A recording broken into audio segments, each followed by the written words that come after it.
বিসমিল্লাহির রহমানির রহিম। প্রিয় দেশবাসী, আসসালামু আলাইকুম।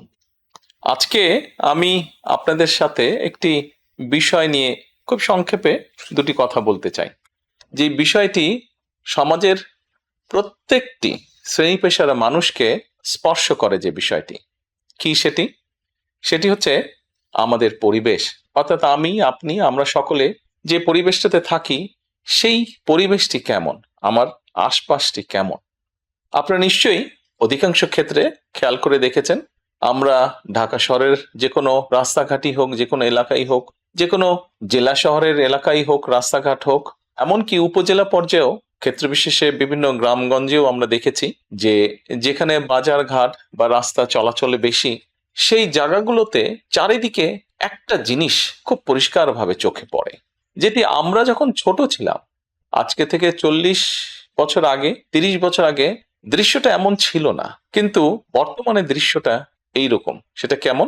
চারিদিকে আমার, আপনার, আমাদের ব্যবহার করা হাতের টিস্যু, অথবা আমার আপনার খাওয়া চিপসের প্যাকেট, অথবা বাসায় ব্যবহার করা রান্নার তেল, যে তার প্লাস্টিকের বোতলটি, অথবা আমি বা আপনি পানি পান করেছি প্লাস্টিকের বোতল থেকে, সেই বোতলটি, এরকম আরো অনেক ধরনের আবর্জনা যত্র তত্র সব জায়গায় ছড়িয়ে আছে। কোনো জায়গায় একটু বেশি জমা হয়ে আছে, অথবা যত্র তত্র লোকালয়ে চারিদিকে ছড়িয়ে আছে। চিন্তা করে দেখুন তো, আপনার ঘরে, যে ঘরটিতে আপনি থাকেন, যে বাসাটিতে আপনি থাকেন, যদি চারিদিকে এমন টিস্যু ছড়িয়ে থাকতো, যদি চারিদিকে এমন আবর্জনা ছড়িয়ে থাকতো, আপনার কাছে কি ভালো লাগতো দেখতে? নিশ্চয়ই না, আমাদের কারো কথাই ভালো লাগতো না। কবি তো সুন্দরভাবে লিখেছেন, সবুজ শস্য শ্যামলা আমার এই ভুবন। তো আসুন না, আমরা কেন আমাদের পরিবেশটাকে সুন্দর করতে পারবো না?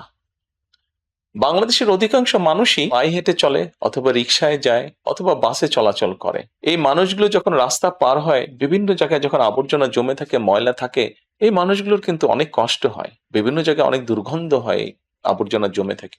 তবে আমরা যদি সকলে মিলে একটু সচেতন হই, আমরা যদি নিজেরা সচেতন হই, যত্রতত্র যদি আমাদের ব্যবহারকৃত আবর্জনাগুলো যদি যত্রতত্র আমরা না ফেলে দিই, আমরা যদি একটি নির্দিষ্ট জায়গায় এই আবর্জনাকে জমা করি এবং নির্দিষ্ট উপায়ে যদি এটাকে পরে ধ্বংস করি, তাহলে যেমন আমাদের পরিবেশটি ভালো থাকবে, ঠিক একইভাবে আমরা আমাদের পরিবেশটাকে সুন্দরভাবে রাখতে পারবো। দেখুন, অনেক জায়গায় আমি দেখেছি, গত কয়েক মাসে যখন আমি দেশের বিভিন্ন জায়গায় গিয়েছি, হয়তো কোনো একটি পুকুরের পাশ দিয়ে যাচ্ছি, দেখেছি পুকুরের ভিতরে বিভিন্ন রকম ময়লা স্তূপ হয়ে পড়ে আছে, অথবা পুকুর পাড়ে বিভিন্ন ময়লা স্তূপ হয়ে পড়ে আছে। অথচ একসময় কিন্তু এই পুকুর পাড়েই মানুষ বিকেলে বসতো, গল্প করত পরিবার পরিজন নিয়ে। কিন্তু এখন আবর্জনার জন্য সেটি সম্ভব হয় না। ঢাকা শহরেও বিভিন্ন পার্ক আছে, বিভিন্ন জেলা শহরেও বিভিন্ন পার্ক আছে। আমরা পার্কগুলোতে যাচ্ছি বিকেল বেলায় পরিবার পরিজনকে সাথে নিয়ে, কিন্তু গিয়ে যখন আমরা চিনেবাদাম খাচ্ছি, অথবা চিপস খাচ্ছি, অথবা বাচ্চারা লজেন্স খাচ্ছে, খেয়েই আমরা জিনিসটা সেখানে ফেলে দিচ্ছি। আমরা যখন যাই তখন হয়তো যারা পরিচ্ছন্ন কর্মী তারা হয়তো পরিষ্কার করে রাখছে, কিন্তু আমরা যখন বেরিয়ে আসছি তখন আর সেটি আগের মতন পরিষ্কার থাকছে না।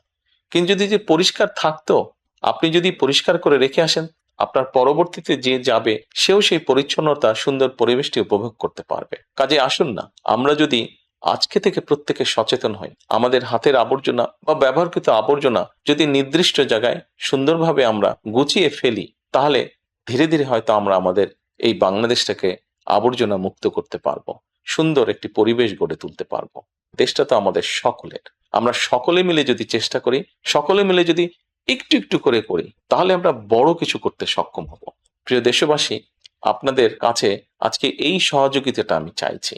আমরা সকলে মিলে আসুন, চেষ্টা করি আমাদের দেশটিকে পরিষ্কার সুন্দর রাখতে। আমরা সকলে মিলে চেষ্টা করি আমাদের পরিবেশটিকে সুন্দর পরিষ্কার রাখতে, যা নিশ্চিত করবে আমাদের আগামী দিনের বংশধরদের জন্য একটি সুস্থ দেশ, সুস্থ পরিবেশ। সকলকে আন্তরিক ধন্যবাদ। আসসালামু আলাইকুম।